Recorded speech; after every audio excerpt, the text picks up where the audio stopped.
Hi everyone, it's Miss Akbari in the library. I wanted to tell you about the book Sanctuary by the authors Paula Mendoza and Abby Sher. This is a book that's in our sci-fi and dystopian section.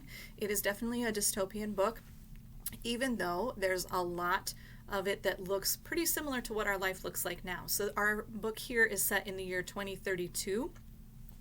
One of the big differences that you'll see when you read this book is every person in the United States has an identification chip implanted in their wrist. And so you will be scanned anytime. As you're going through your day, you might be scanned walking down the street. You will most likely be scanned on your way into school. If you need to buy a bus ticket or a train ticket or a plane ticket, you would be scanned for that as well.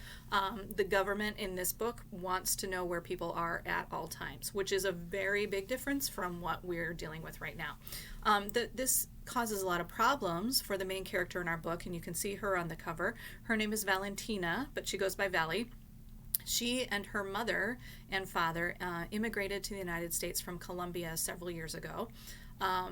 Shortly after they came to the United States, her father was arrested and deported and was killed back in Colombia. So they're still struggling with the fact that their father is no longer with them.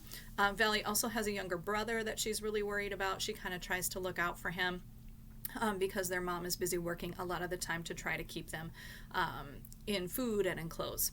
And at the beginning of the book, things are kind of tense. There's some political situations going on, and then those tensions kind of erupt, and there's a brand new government force called the Deportation Squad that is going almost door to door in every community and checking to make sure that the people there are actual citizens of the United States.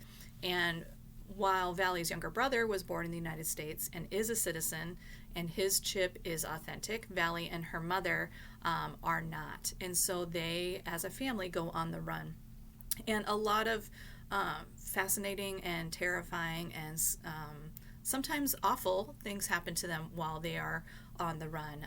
They're trying to get to the state of California, which for us is part of the United States. In the book, California has been set up as its own country because it doesn't agree with the immigration laws that the United States has. And so it's just a fascinating book, deals with the topic of immigration and kind of what that feels like for somebody in that situation. There's a lot of adventure and danger and kind of cliffhanging sort of excitement. You don't really know what's going to happen next. When I read it, I was kind of on the edge of my seat, and I read through it pretty quickly because I was really curious about what was going to happen. So if you like action and adventure, if you're interested in dystopian societies, if you're curious about the issue of immigration, the book Sanctuary might be a good read for you.